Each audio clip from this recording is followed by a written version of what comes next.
만군의 여호와가 이와 같이 말하노라. 다시 여러 백성과 많은 성읍의 주민이 올 것이라. 이 성읍 주민에서 성읍에 가서 이르기를 우리가 속히 가서 만군의 여호와를 찾고 여호와께 은혜를 구하자 하면 나와 하리라 하였으며 많은 백성과 강대한 나라들이 예루살렘으로 와서 만군의 여호와를 찾고 여호와께 은혜를 구하리라. 만군의 여호와가 이와 같이 말하노라. 그날에는 말이 하는 이방 백성 100명이 여자 사람 하나의 목자를 잡을 것이다. 또 잡고 말하기를 하나님이 너희와 함께 하심을 들었나니 우리가 너희와 함께 가려하노라 하리라 하시니라. 아멘. 오늘 제가 여러분에게 말씀드릴 성경 본문은 1747년도인가 미국의 제2차 대각성운동을 이끌었던 조나단 에드워즈 목사님이 1744년부터 스코틀랜드를 중심으로 있었던 기도 합주회를 변호하며 세상에 이 기도 합주회의 의미를 알릴 때에 했던 설교 본문입니다. 기도 합주회는 주님이 가르치신 기도에 하나님의 나라가 임하옵시오. 이 하나님의 나라가 임하옵시오를 더욱 충실하게 진실하게 간구하고자 하는 이 기도가 우리 세대에 반드시 이루어지게 하옵소서라고 열망했던 신자들의 기도 연합 모임을 기도 합주회라고 이렇게 말합니다. 말하자면 콘서트입니다. 기도 콘서트를 얘기하는 겁니다. 그래서 당시에 18세기 1700년대는 산업혁명도 아니고 신앙의 혁명의 세기라고 부르는데 그것도 유럽에서 전 세계를 향한 엄청난 선교 불꽃이 타올랐던 세기입니다. 그때 우리가 인간이 이 땅에 존재해온 이후부터 지금까지 그때 당시로 볼 때까지 가장 하나님의 복음 증거에 열이 타오르고 전 세계적으로 선교가 왕성했을 시기입니다. 이때 우리가 보통의 신자들 그리고 자기가 태어나서 사는 지역에서 목회하는 목회자들이 이 일을 위하여 세계로 파송 나가는 선교사들과 함께 주의 나라가 임하옵시오를 위하여 함께 기도하자 해가지고 스코틀랜드를 중심으로 영국의 이 북부 지역입니다. 일부 목회자들이 서로 편지를 주고받습니다. 편지를 주고받으면서 기도합시다. 그래서 2년을 시간을 정합니다. 2년을 시간을 정해서 11월달, 2월달, 5월달, 8월달 그 주간 그리고 날짜, 요일을 정해서 일주일에 2번 정도씩 같은 기도 제목을 가지고 기도하는데 그 기도 제목이란 유일하게 하나 있습니다. 우리는 제가 어릴 때 입버릇점들은 세계복음화, 부흥과 세계복음화를 그때 그 사람들은 하나님의 나라가 임하옵시오며를 목적으로 하여 구체화시켰을 때 전 세계 하나님의 나라가 임하는 거니까 전 세계의 모든 사람들이 하나님의 복음을 듣게 하옵소서라는 일치된 목적을 가지고 눈에 보이는 연합을 이뤘습니다. 기도 연합. 그러니까 그 시간대에 여기 가도 기도하고 있고 저기 가도 기도하고 있고 무슨 기도하고 있냐면 하나님의 나라가 임하옵시오. 철저하게 하나님을 찾자는 겁니다. 다른 기도가 없어서가 아니라 그 시간만큼은 진짜 전 세계 예수를 믿는 모든 신자가 똑같이 하나님 이 땅에 여호와의 영광의 빛을 비춰 주시옵소서. 어제 우리 이사야도 들었지만은 이스라엘 사람들이 회복이라는 거 뭐냐면 하나님의 얼굴이 다시 돌아온 겁니다. 어둠이 아니라 빛을 이 땅 만방 곳곳에 비춰 주시옵소서. 이것을 한 지역의 목회자들과 한 지역의 교회들이 하기 시작했습니다. 근데 이게 대세한 거는 미국에 소문이 났어요. 그리고 미국에 마침 부흥이 일어나고 있었죠. 그래서 이 부흥이 일어나는 교회들과 연합해서 영국과 미국에서 그리고 그 외에 여러 믿음의 사람들이 있는 지역에서 그때 당시 편지지 않습니까?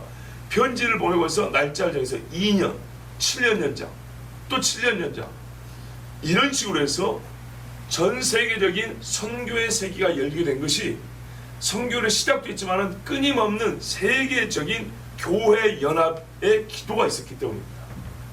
그리고 우리가 마지막 때에 세계적인 붕을 꿈꾸고 세계적인 하나님의 성령의 임재를 꿈꾼다고 할 때는 우리는 앞서간 시대의 선배들을 잘 본받을 필요가 있지 않겠습니까? 알지만 우리는 모이지 않으면 잘 되지 않습니다.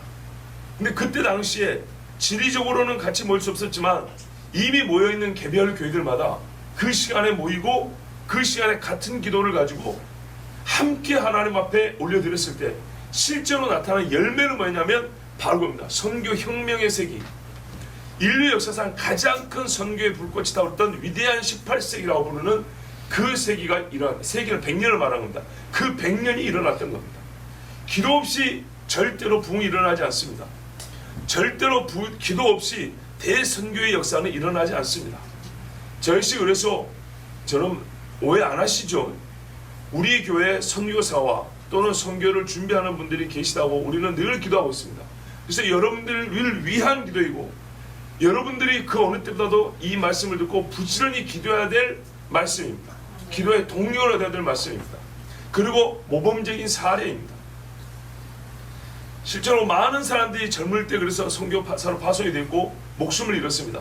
그러나 그렇게 기도했기 때문에 어떤 말이 나오냐? 기도를 안 하니까 선교사가 죽으면 부끄러워하고 외면하지. 그때는 기도를 했기 때문에 선교사가 죽으면 우리 아들이 죽은데 우리는 그래서 또 보낸다고 2명을 보냅니다. 2명이 죽으면 우리 형제가 죽었기 때문에 우리는 멈출 수 없다고 4명을 보냅니다. 그런 신앙과 선교 정신이 어디서 나왔냐면 이와 같은 기도에서 나왔습니다. 그렇다면 여러분, 교회가 지금 약해지고 있습니다. 전 세계적으로. 그런데 생각하지 못했던 어떤 어둠의 땅에서는 하나님의 빛이 비추어가지고 교회들이 막 일어나고 있습니다. 엄청난 부흥이 일어나고 있습니다. 이게 거꾸로 되고 있습니다. 교회가 있어서 자랑했던 데는 약해지고 있고 교회가 전혀 없을 때는 일어나고 있습니다. 왜 그럴까요? 이거는 하나의 부흥의 역설이기도 한데 이 어두웠던 땅이 일어나는 것은 교회가 있었던 지에서 기도했기 때문입니다. 생각해 보세요. 교회가 전혀 없는 땅에 누가 선교사를 보냈겠습니까? 교회가 있는 데서 보냈겠죠. 선교사를 보내면서 오래전에 뿌려놓은 기도의 열매들이 나타나는 겁니다. 근데 오래전에 뿌려놓은 것들이 싹이 나고 뿌리 내리고 싹이 나고 나타나는 동안에 여기는 약해진 겁니다. 실례지 않습니까? 그 영국 교회가 1700년대 1800년대 그렇게 기도하고 뿌렸어요. 그리고 이 아시아와 아프리카의 수많은 동네에 예수를 믿게 됐어요. 그런데 보세요. 1900년대 들면서 유럽은 기도하지 않았어요. 그러니까 자기들은 약해진 거예요. 바울의 말이 그대로 맞죠. 내가 남은 구원한 후에 나는 버림받을까 두렵다. 선줄로 생각하는 사람은 넘어질까 두려워하라. 하나님의 말씀이 그대로 맞습니다. 가룟 유다는 예수 이름으로 귀신을 쫓고 병을 고쳤지만 본인은 끊어진 자가 되었습니다. 바로 이런 일이 우리 세계에 일어나고 있고 일어났었던 겁니다. 그렇다면 누군가는 복을 받고 누군가는 저주를 받고 또는 끊어지는 안타까운 일이 있지 않도록 지혜로운 자는 어떻게 되겠습니까? 나에게 주신 은혜를 나는 간직하고 있으면서 이 은혜를 받지 못한 자에게는 하나님의 은혜를 전하고 나눌 수 있어야 되지 않겠습니까? 이게 지혜로운 자죠. 그래서 우리가 어느 한 세대로만 보면 그때 기도의 합주회를 했던 아름다운 스코틀랜드와 미국 교회 연합의 그 모습을 우리가 본받자는 겁니다. 특히 성경에는 오늘 이 말씀에는 가장 연합하기 어려운 신학적으로 민족적으로 정서적으로 연합하기 어려운 두 집단을 얘기하고 있습니다. 말하자면 유대인과 이방인 신자들의 연합을 얘기하고 있습니다. 이 이야기는 에베소서에만 나온 것이 아니었습니다. 어제 우리가 들었던 이사야서에도 강력하게 표현되어 있습니다. 그리고 오늘 스가랴 두 번째 성전을 지을 때 하나님이 주신 나중에 이 성전의 영광을 바라봤던 스가랴가 이야기하고 있습니다. 금식의 절기는 왜 합니까? 회개하는 것이죠. 그러나 그 금식의 절기가 바뀌어서 기쁨의 절기로 바뀐다 합니다. 기쁨의 절기로 바뀌려면 온전한 회개가 있었기 때문입니다. 우리 한국식으로 말하면 회개 기도의 분량이 찼기 때문입니다. 그리고 회개할 사람들의 수가 찼기 때문입니다. 그래서 모인 사람들 중에 한 사람도 슬픈 기색이 없고 기쁨으로 가득하여 내가 너를 봐도 네가 나를 봐도 하나님 앞에 완전히 회복된 신앙으로 말미암아 서로 기뻐할 수 있는 그날이 온다는 겁니다. 그날이 올 때 한 모습을 우리가 봅니다. 자, 오늘 말씀을 볼까요? 20절에 만군의 주가 이같이 말하노라. 하나님을 표현하는 여러 호칭 칭호들 중에 만군의 주는 군 사령관이죠. 그러면 우리가 쉽게 보면은 이 일이 단순하게 되는 것이 아니라 엄청난 영적 전쟁과 함께 사람의 힘이 아니라 전능한 하나님의 힘으로 이루어지는 그런 때의 일이라고 할 수 있습니다. 많은 백성과 성읍의 거민들이 오게 되리라. 어디로 온다는 얘기인가요? 예루살렘. 이스라엘 예루살렘으로 온다는 얘기입니다. 왜 오는가 하면 그때 사람들이 이렇게 말합니다. 21절에 한 성읍의 거민들이 다른 곳으로 가서 말하기를 우리가 속히 주 앞에 기도하고 만군의 주를 찾으러 가자. 나도 또한 가겠노라 하시니. 이사야 보면 내 집은 만민의 기도하는 집이라고 그랬죠. 제가 작년인가 재작년에 이 말씀의 때가 언제인가를 설교한 적이 있습니다. 그리고 이렇게 요약해서 정리했습니다. 성전이 교회가 되는 날을 얘기하는 거다. 무슨 말이냐면 교회는 민족, 불문 모두가 이 가운데서 함께 예배할 수 있죠. 만민이 함께 기도를 한다. 예루살렘 성전에서 차별이 없이. 지금도 불가능합니다. 역사 중에 이게 완전하게 이루어진 때가 없습니다. 이방인의 뜰, 여인의 뜰, 그죠? 제사장만이 들어갈 수 있는 곳, 이렇게 구역이 나눠져 있습니다. 그런 것이 없이 누구라도 와서 하나님 앞에 똑같은 심령으로 같은 기도를 자유롭게 부르짖어 수 있는 그날, 이런 날이 언제 있었냐? 이런 날이 오지 않았어요. 예수님 당시도 오지 않았기 때문에 예수님이 강도에서 오라고 그랬죠.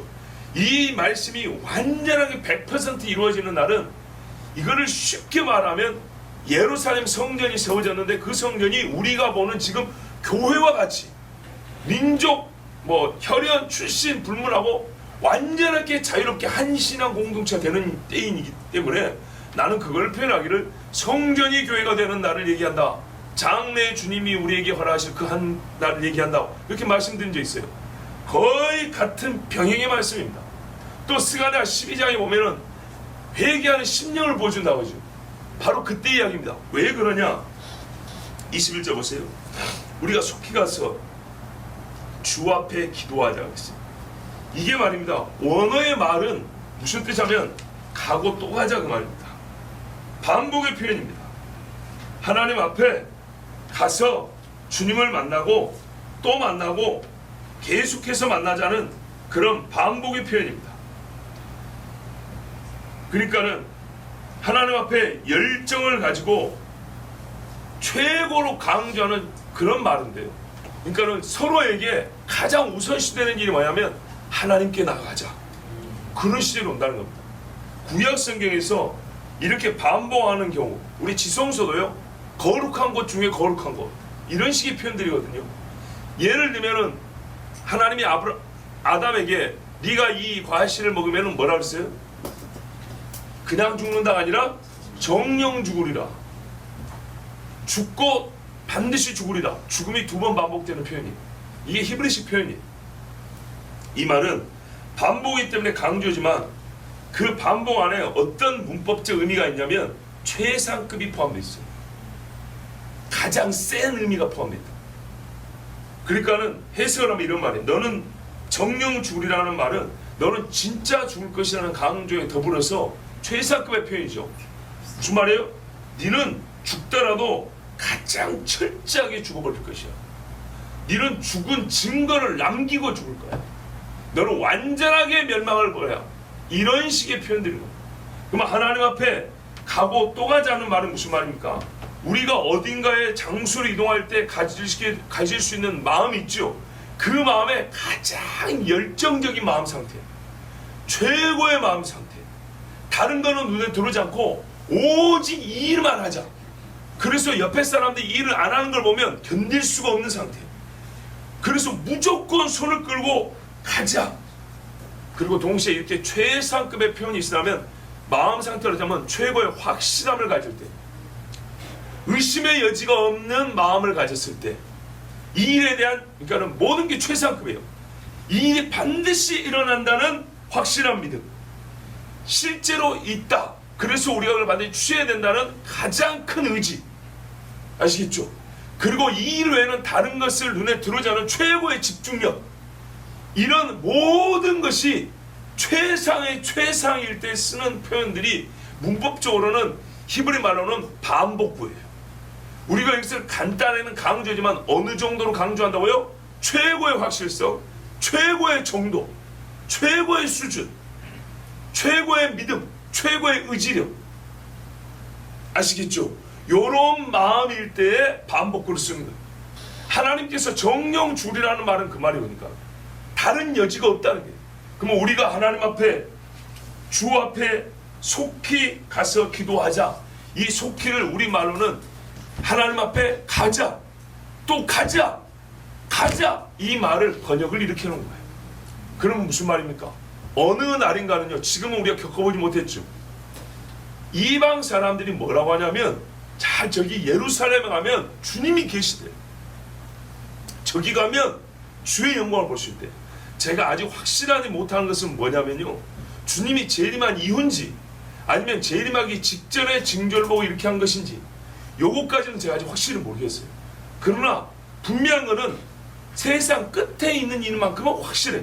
주님이 재림하기 직전인지 재림한 직후인지 그것까지는 확실히 모르지만 하여튼 주님이 오시는 그 어간의 때란 말이죠. 그때 사람들이 이스라엘에 나타난 임마누엘의 징조를 보고 하는 말이, 이건 확실한 사건이니까 우리가 여기 있을 일이 아니고 예루살렘으로 가자.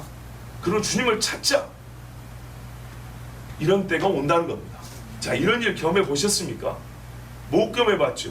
그런데 이 날이 옵니다. 근데 이 설교를 누가 했다고요? 1747년도에 지금으로부터 280년 전에 미국의 조나단 에즈워즈 목사님이 스가랴 본문을 갖고 그렇게 설교했어요. 우리는 유대인의 회복, 이스라엘의 회복이라는 말을 근자에 들었습니다. 저 역시도 그 믿음을 갖게 된 게 2013년, 7년밖에 안 됩니다. 대한민국 목회자들이 거의 저하고 비슷한 2010년대나 돼가지고 대부분 알고 깨닫게 되는 분들은 보통 그 어간에 깨달았습니다. 한참 전에 깨달은 사람들은 진짜 가뭄에 콩날 정도고요. 몇 명 안 됩니다. 그런데 지금으로부터 270, 80년 전에 미국에서 이것을 설교한 목사님들이 있었어요. 미국만이 아닙니다. 여러분 잘 아는 찰스 스펄전, 갈빈, 사뮤엘 레더포드도 그랬던가, 하여튼 유명한 청교도인들이 수많은 200, 300년, 400년, 500년 전의 목회자들이 이 성경 말씀대로 반드시 유대 땅이 이루어진다. 우리 시대에 보이지 않지만 하나님의 말씀이 이루어진다고 사실은 수백 년 전에 설교했는데 그런 것들은 한국에서 배우지 않았어요. 이상한 것들만 미국에서 많이 배우고 진짜 이 중요한 가르침들을 배우지 않았어요. 에드워즈가 무슨 말 했는지 제가 그걸 실제로 직접 인용을 한번 해볼게요. 만일 이 예언이, 오늘 이 본문입니다. 이 예언이 야곱의 후손들로 구성된 문자적인 의미에서의 유대에 관한 것이라면, 여러분 이때는 유대인 이스라엘이라는 나라를 세운다는 건 생각도 못할 때입니다. 1700년대입니다. 유대에 관한 것이라면 그것은 예수님 오시기 전에 유대인들이 바벨론과 동시대의 다른 나라로부터 귀환한 일에 대한 예언일 수가 없다. 무슨 말이냐면 이거 유대인들이 회복되고 성전에서 기도한다는 얘기잖아. 이건 바벨론 포로 오기를 겪은 다음의 얘기잖아. 그것일 수가 없다. 그 말입니다. 바벨론과 그 동시대에 이스라엘 얘기일 수가 없다라는 겁니다. 분명히 유대인 야곱의 후손 이야기가 맞다면 어느 시대에 이게 맞는 일인가 하고 적용의 시기를 우리가 찾을 거 아닙니까? 근데 보통 사람들은 바벨론 포로에서 돌아온 시기라고 말을 한다는 거예요. 근데 에드워즈가 보니까 그때일 수는 없다입니다. 왜냐하면 유대인들의 바벨론 귀환 시에 이러한 일들이 일어나지 않았기 때문이다. 정확한 말씀입니다. 그렇다면 이 예언은 유대인들의 큰 무리가 하나님의 부르심을 입고 그리스도의 품속으로 모여들 것에 대한 예언임이 분명하다. 이 예언은 적그리스도가 패배한 후 또는 신비한 바벨론이 멸망한 후, 요한계시록 18장 얘기하는 겁니다. 음녀 바벨론이 멸망하죠. 그 후 유대인들이 그리스도의 나라의 축복을 받게 될 것에 대한 예언인 것이다. 이렇게 설교했어요. 그리고 이것을 글로 써갖고 책으로 만들어서 인쇄해서 미국과 유럽의 수많은 교회에 보급을 했어요. 근데 놀라운 거 뭐냐면 이 책을 읽고 선교사로 나온 사람이 윌리엄 캐리인가 그렇다는 겁니다. 이 책을 읽고 아 그렇구나, 유대인과 이방인이 연합하여서 그리스도의 얼굴을 구하는 때가 남아있구나, 주의 나라가 임하옵시오가 정말 일어날 때가 있구나. 근데 그것을 어느 때로 받아들였다고요? 이 말씀 보는 사람들은 다 이것을 우리 시대에 주시옵소서, 이게 종말론적인 신앙인 거예요. 이 말씀이 언젠가 이루어진다면 그 언젠가를 주님 나는 소망합니다. 내가 생존할 때 보고 싶습니다. 내가 예수를 믿는 이 시대에 이루고 싶습니다. 주님 주시옵소서 하고 그 수많은 젊은이들이 그 설교를 듣고 아시아와 아프리카로 떠났던 겁니다. 위대한 선교의 세기가 아무렇게나 시작된 게 아닙니다. 하나님 앞에 간절히 기도한 사람들이 있었고, 뜻을 모아서 한 기도 제목으로 마음을 모은 사람도 있었고, 그것을 또 비웃는 사람도 있었어요. 신학적으로 비웃은 거예요. 야 웃기지 마, 그건 옛날에 바벨론 때 이야기야 막 이러니까 그 중에 하나님 앞에 깨어있는 똑같은 동급의 신학자들이 뭐라 그래요? 동급이 아니에요. 에드워즈는 최상위급의 신학자였어요. 그 위대한 신학자들이 하나님 앞에 감동을 받아서 웃기지 마라, 너는 눈도 없냐, 이게 바벨론 때 이야기란 말이냐, 너는 역사도 안 봤냐, 스가랴 학계 스바냐에서 읽어봐라, 그때 당시 무슨 일이 있었는가. 아니다, 이거는 우리가 믿는 살아계신 하나님이 주님이 다시 오실 때 이루실 위대한 구원의 역사, 진짜 대부흥의 때를 말씀하신 것이다. 우리는 이 날을 두고 기도해야 된다. 주문처럼 주기도문을 외우지 말고 그 주님이 가르치는 그 기도가 실제로 일어날 세기가 우리 세기가 되게 해달라고 하나님 앞에 기도한다고 정말 하나님 앞에 깨어있는 최상급의 신학자들이 외쳤어요.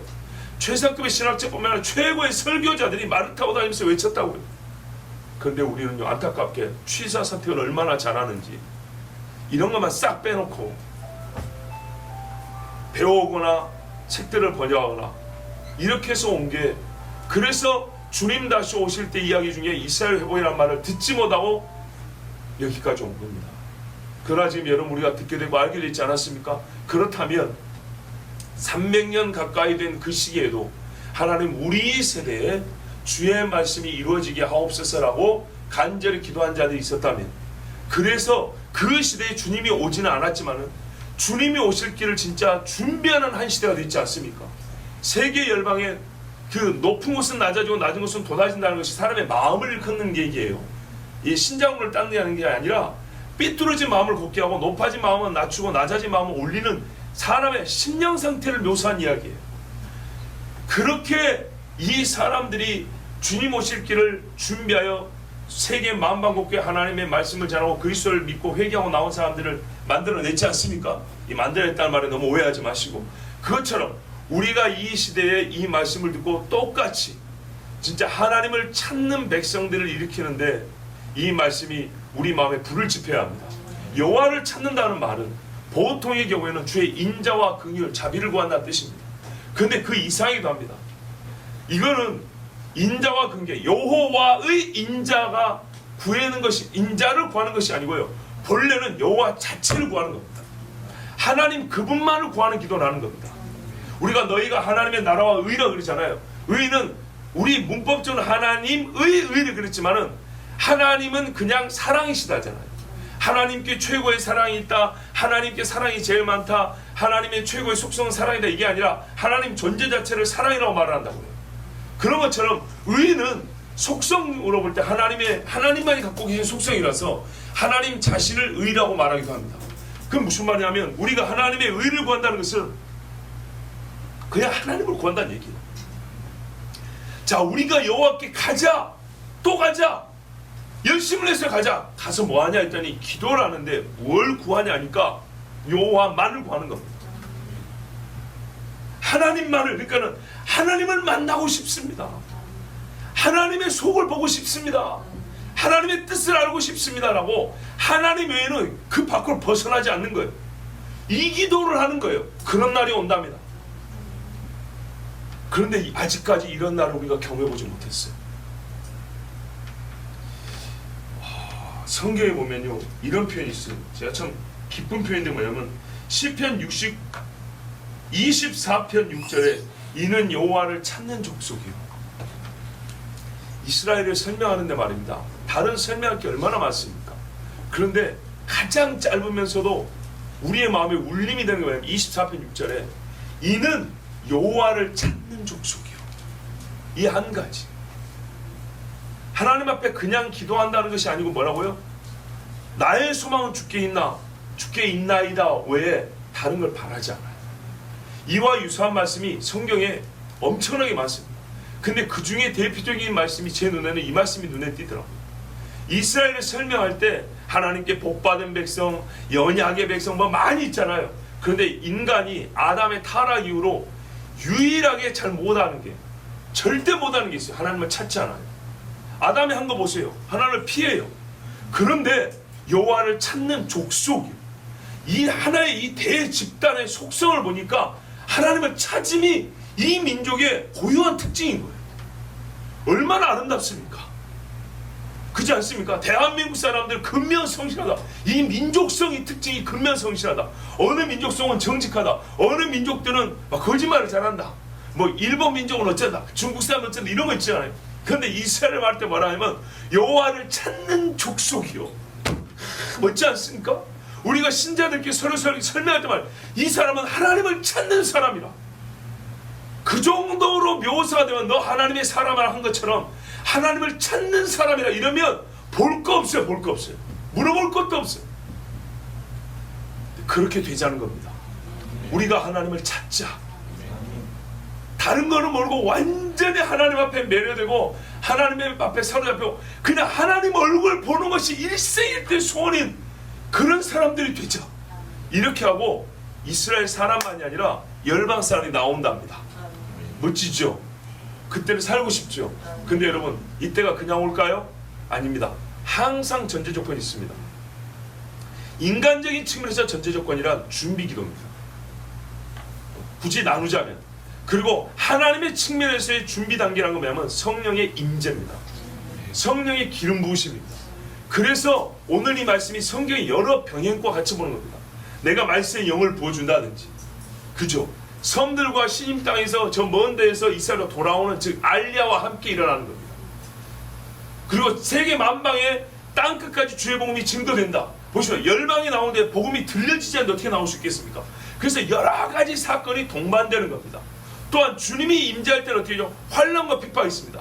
환난과 핍박에서 견디는 교회들이 나타나는 주의 말씀과 동반되는 겁니다. 우리는 이미 환난과 핍박이 시작된 시대에 살고 있지 않습니까? 근데 이 말씀 안 이루어졌죠. 그렇다면 맞습니다. 이 환난과 핍박이 점점 가중되는 때, 어둠이 지체는데, 그래서 흑암 중에 하나님 빛을 비추시옵소서 하고 주님을 찾는 백성들이 더 많아지는 겁니다. 그래서 이런 모든 일이 동반되고 함께 일어나는 그때, 그리고 그때의 거의 끄트머리쯤에 하나님께서 성령을 부으시되 어떤 심령을 주냐? 회개하는 심령으로서 성령을 부어주시는 겁니다. 어떤 곳에서는 예언하며 방언하며 표적들도 나타냈지만 가장 큰 이 마지막 때 성령 부으심의 표는 뭐냐면 회개의 심령입니다. 유다가 회개를 하다니. 이스라엘 가서 전도했는데 전도하는 말씀 다 버려버려요.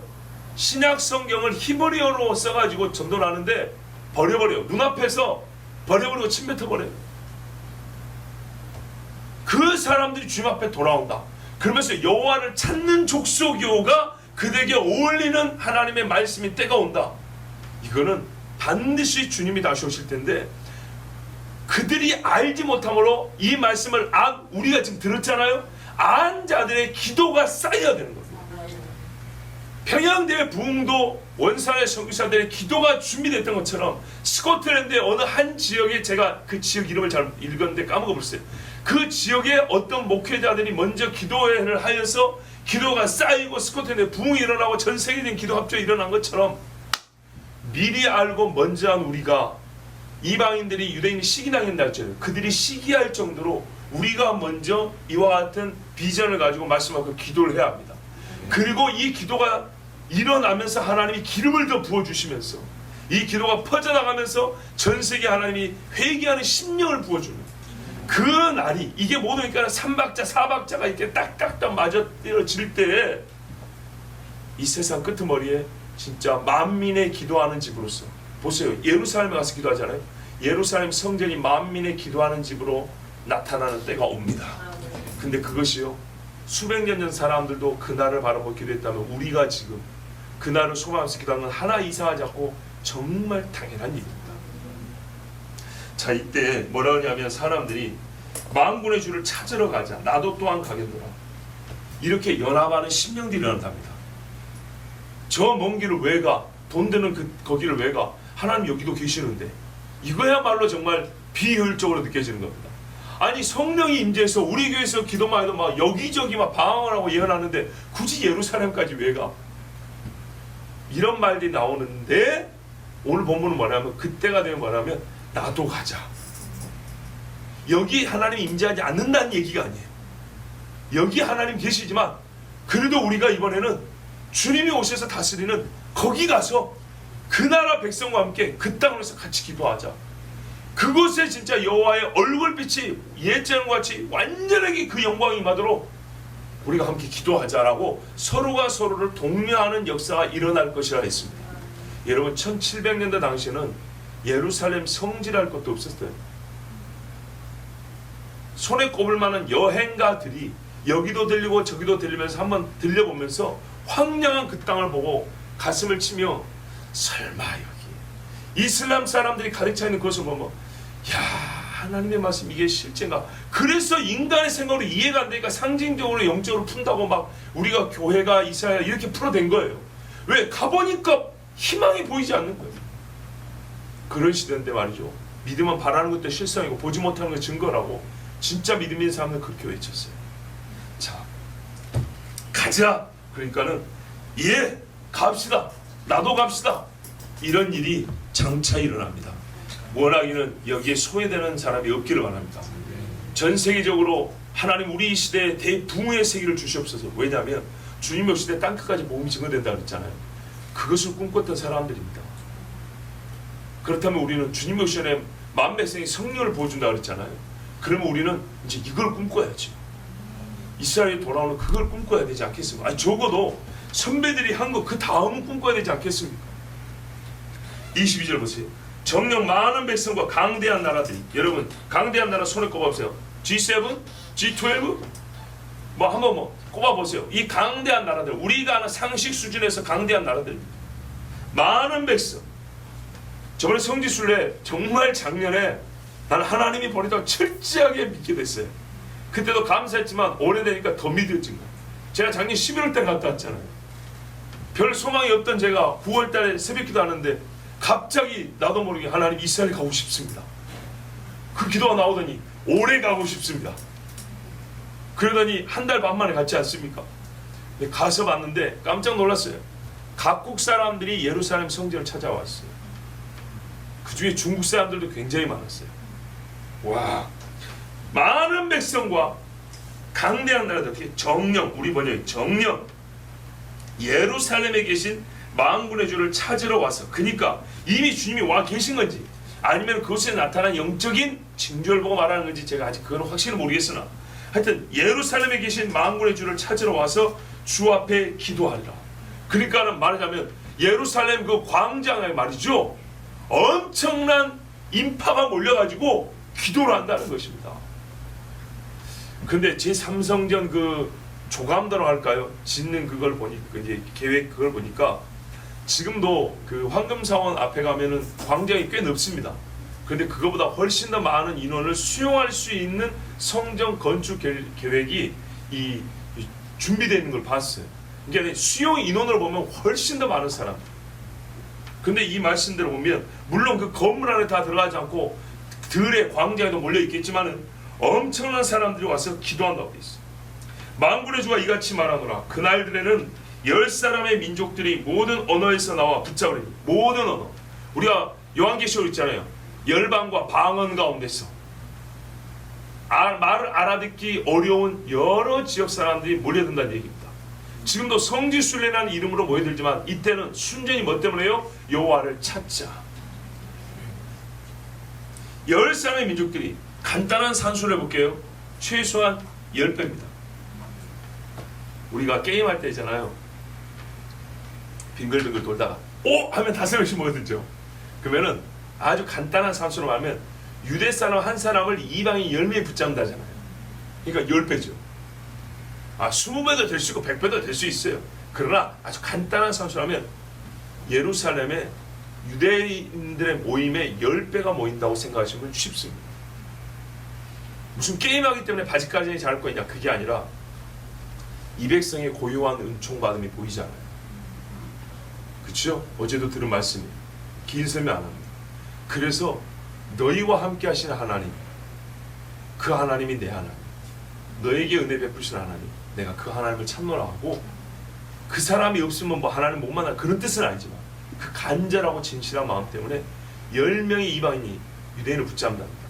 그러면 나타난 소위 효과는 뭘까요? 이전에 이방인들이 우리나라도 그랬지만 유대인들은 어떻게 했어요? 예수 죽인 놈들이라고만 얘기했어요. 그 이상의 소망의 언어를 쓰지 못했고, 그 이상의 하나님의 사랑의 언어를 쓰지 못했고, 예수 죽인 놈들, 그래서 저주받은 놈들, 저주를 안 받았다는 얘기는 아니에요. 그렇지만 그까지만 얘기를 했어요. 그러면 이런 일이 일어나지 않습니다. 그 이상을 바라보기 때문에 이방인 10명이 유대인 한 사람을 붙들고 하나님 앞에 기도한다, 이런 말입니다. 이 말은 곧 붙들고 당신이 우리에게 축복해서 그렇게 말할까요? 그건 아니죠. 같이 축복하며 기도해야겠죠. 유대인이 이방인을 향해서, 이방인이 유대인을 향해서. 여러분 실제로 생각을 해보세요. 지금도 만약에 우리가 이스라엘 가가지고 말은 안 통할지라도 유대인 한 사람을 만났는데 전도는 이 사람이 예수를 믿게 됐어요. 주님의 얼굴을 구한다예요. 내가 진짜로 예수 죽인 우리 조상의 후예입니다라고 무릎을 딱 꿇어버렸어요. 그러면 우리 어떻게 할까요? 네가 깨달았으면 됐어, 이러고 올겠습니까? 아니죠. 우리 10사람이 그 한 사람을 가운데 놓고 기도하겠죠. 그때 무슨 말을 기도하겠어요? 매우 현실적으로 생각하셔야 됩니다. 그들을 통하여 부어지는 은혜뿐만 아니라 그들에게 부어지기를 원하는 하나님의 복을 우리가 구하지 않겠습니까? 이래야 온전한 하나됨이 있는 것이죠. 나와 붙잡으니 즉 유대인인 사람의 옷자를 붙잡고 말하기를 우리가 너희와 함께 가리니 이는 하나님께서 너희와 함께 계심을 우리가 들었음이라 하리라. 너희와 함께 하신 하나님, 너희를 버린 적이 없는 하나님, 너희 조상의 세대에 범죄하여 끊어진 줄 알았더니 우리가 성경을 잘못 봤다. 우리가 하나님을 몰랐다. 이제 하나님의 말씀을 듣고 우리가 하나님을 알게 되었다. 네가 만난 하나님 우리에게 좀 전해다오. 우리는 우리에게 부어진 하나님 이야기를 너에게 전해줄게. 이러면서 그들의 입술을 통하여 성령의 감동을 주신 대로 말하면 그 말을 들음을 통해서도 또 하나님 찾음이 일어날 것이고, 기도하는 중에 성령의 기름 부음에서 하나님 찾음이 있을 것이고, 함께 예배하는 중에 수천 명이 나팔을 불고 현악기를 켜면서 비파와 수금으로 정말 각 나라에서 악기를 다루는 사람들이 악기 하나씩 가져왔다고 생각을 해보세요. 풀피리를 부는 사람부터 전문 무용수들이 무용 슈즈를 신고 막 춤을 추면서 하나님을 찬양하는데, 어린애들과 노인들이 같이 손을 잡고 좀 이만한 할아버지들이 말이죠, 유대인들이 새까만 옷을 왜 입는다고요? 상중이라고 입는데 이 새까만 옷을 벗어버리고 이제 흰 세마포를 입고 뛰어드는 제사장의 후예들이 거기서 막 엉덩이 막 흔들면서 춤을 추는데 얼마나 멋지겠습니까? 그날이 우리 세대에 올 것입니다. 이 8월 한 달 우리는 조금 더 큰 스케일을 가지고 하나님 앞에 기도하기 바랍니다. 우리 삶이 어려울수록 사람은 자기를 보게 됩니다. 자기 애가 아니더라도 어렵기 때문에 자기 중심적으로 돌아가게 됩니다. 세상은 점점 우리를 감정적 이기주의를 넘어서 신앙적 이기주의로 만들어갑니다. 그러나 그러면서 동시에 우리는 부흥과 하나님의 역사가 나타나기를 신앙이기 때문에 또 꿈꾸기도 합니다. 그렇다면 이걸 일치시켜야 됩니다. 우리의 속사람이 바라는 것들이 두 가지로 나눠져 있으면 안 됩니다.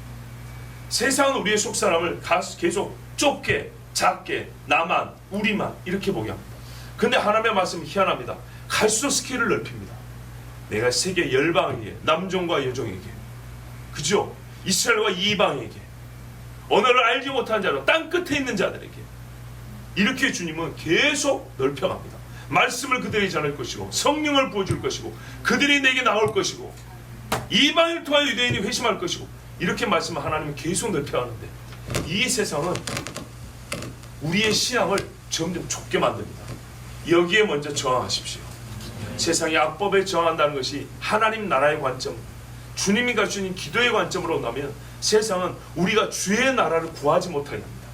그러나 하나님은 명령합니다. 어느 때 어느 시대 어떤 상황이건 빌립보 옥에 갇혔을 때라도 하나님의 나라를 구하는 백성 여호와를 찾는 족속이라가 우리의 항상 또 다른 이름이 되라고 하나님 명령하십니다. 여호와를 찾는 족속이라. 얼마나 멋집니까? 8월 한 달 여호와를 찾는 족속이 되십시오. 그리고 그걸 구체적으로 말할 때 하나님 우리 세대에 정말 전무후무한 붕을 보고 싶습니다. 이 전무후무한 붕이란 것은 우리 민족 단위가 아니고요 세계적인 붕인데 이 중심에 내려놓겠습니다. 우리 민족이 중심에 서 있기라는 그 욕심 내려놓겠습니다. 유대인이 중심에 있게 하옵소서. 그 기도에 가장 큰 불이 타오르는 곳 최고의 예배가 드려지는 것이 예루살렘이 되게 하옵소서. 그래서 하나님의 말씀 주의 나라가 이 땅에 임하는 것을 우리가 보게 하시옵고 주님을 찾는 족속이 가득한 때를 우리가 보게 하여 주시옵소서. 여러분 이렇게 기도하십시오. 그리고 이 기도를 권하시며 누군가 이 기도를 한다면 나도 함께 하겠노라. 이렇게 여러분의 마음을 모으십시오. 이 기도가 쌓이고 쌓이면 하나님께서 어느 때인가 어제 말씀대로 때가 차면 때가 되면 하나님께서 이 일을 속히 이루실 것입니다. 그리고 그때 주님은 우리의 기도 또한 기도한 나를 기억하실 것입니다. 하나님께서 기억하시는 교회요 우리 각자의 이름이 되기를 원하며 축복합니다. 이 8월 한 달에 우리 함께 기도 합죄를 엽시다. 기도하겠습니다.